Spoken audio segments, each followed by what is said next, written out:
Hello बच्चों, चलिए प्रश्न को पढ़ते हैं।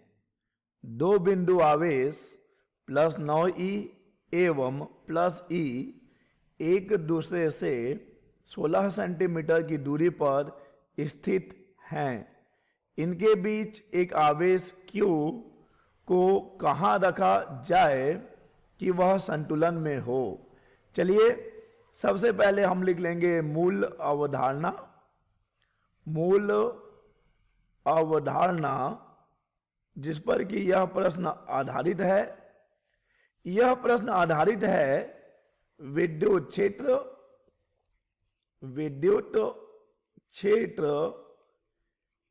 एवं विद्युत बल पर। विद्युत क्षेत्र एवं विद्युत बल।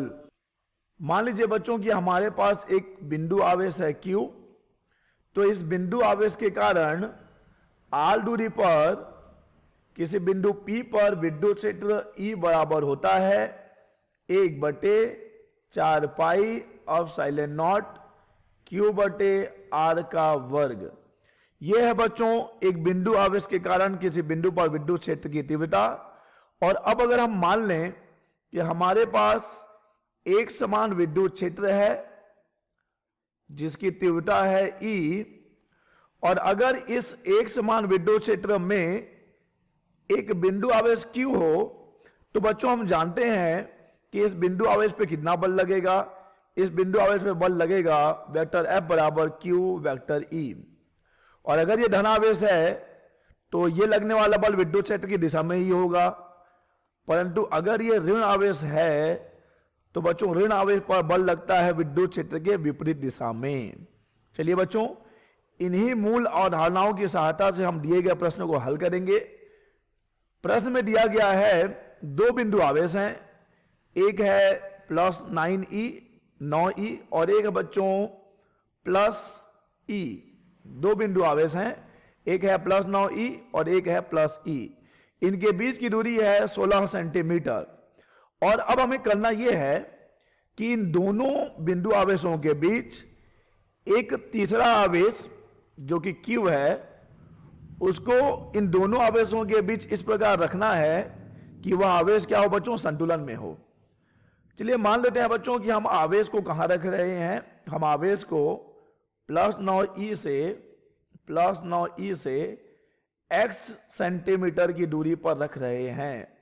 यहां पर हमने रख दिया Q को। तो अगर प्लस 9e से उसकी दूरी x है तो प्लस e से कितनी दूरी हो जाएगी बच्चों, प्लस e से उसकी दूरी हो जाएगी 16 minus x centimetre, 16 minus x। अब बच्चों ये जो आवेश Q है वह संतुलन में कब होगा। आवेश Q के संतुलन में रहने की स्थिति क्या है, शर्त क्या है। देखिए बच्चों शर्त क्या है। आवेश Q संतुलन में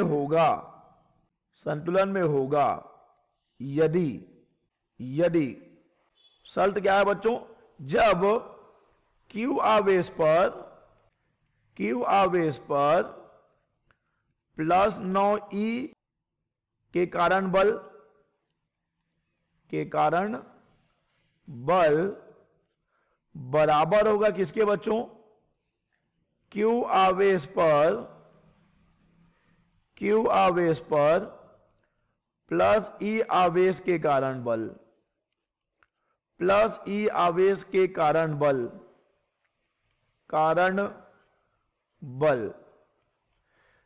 बच्चों Q आवेश तभी संतुलन में होगा जब इस प्लस 9e आवेश के कारण लगने वाला बल और प्लस E आवेश के कारण लगने वाला बल क्या होंगे बच्चों, बराबर होंगे और इनकी दिशा विपरीत होगी। उस स्थिति में Q आवेश पर जो परिणामी बल लग रहा होगा वह शून्य होगा। और हम जानते हैं कि अगर परिणामी बल शून्य हो तब जो है हमारा निकाय संतुलन की अवस्था में रह सकता है। तो यहां पर Q आवेश तभी और केवल तभी संतुलन में रह सकता है जब प्लस 9e आवेश के कारण लगने वाला बल और प्लस E आवेश के कारण लगने वाले बल क्या हो बच्चों, बराबर हों। चलिए अब देखिए बच्चों हम मान लेते हैं कि हमारा जो ये +9e है, +9e है, उसके कारण कितना विद्युत क्षेत्र है? E1 विद्युत क्षेत्र है इस Q आवेश पर, और +E आवेश के कारण हम मान लेते हैं कितना है बच्चों? E2 विद्युत क्षेत्र है। तो अभी हमने देखा था कि अगर किसी विद्युत क्षेत्र में Q आवेश हो तो उस पर कितना बल लगता है? उस पर बल लगता है बच्चों Q × E, यानी कि +9e के कारण कितना बल लगेगा? +9e के कारण बल लगेगा Q × E1, और +E आवेश के कारण बल लगेगा बच्चों Q × E2। अब बच्चों यहां पर Q हमने क्यों लिखा है देख लीजिए, क्योंकि इसी आवेश पर लगने वाले बल की बात हो रही है। और E1 क्या है? E1 +9e का विद्युत क्षेत्र है, और E2 क्या है? +E का विद्युत क्षेत्र है। ठीक है बच्चों, देखिए जहां पर भी बिंदु Q है वहां पर दो विद्युत क्षेत्र होंगे, +9e का भी विद्युत क्षेत्र होगा, +E का भी विद्युत क्षेत्र होगा। तो +9e के कारण जो बल लगेगा वह Q × E1 हो जाएगा, और +E के कारण जो बल लगेगा वो QE2 हो जाएगा, और दोनों बल बराबर होने चाहिए अगर Q आवेश को संतुलन में रहना है। तो यहां से बच्चों Q और Q2 कट जाएगा, यानी कि E1 और E2 बराबर होना चाहिए। अगर Q आवेश को संतुलन में रहना है तो उस पर जो दो विद्युत क्षेत्र लग रहे हैं E1 और E2 दोनों बराबर होने चाहिए बच्चों। अब देखिए E1 कितना हो जाएगा? हम जानते हैं बिंदु आवेश के कारण विद्युत क्षेत्र कितना है, यह है बिंदु आवेश के कारण विद्युत क्षेत्र 1/4πε0 Q/r का वर्ग। तो E1 हो जाएगा 1/4πε0, और यहां पर जो आवेश है बच्चों वह है 9e/x का वर्ग हो जाएगा, क्योंकि दूरी कितनी है बच्चों? यहां से दूरी तो x है ना, और उसके बाद 1/4πε0 हो जाएगा E/16 - x का वर्ग, क्योंकि E आवेश से इस Q आवेश की दूरी कितनी है? 16 - x है।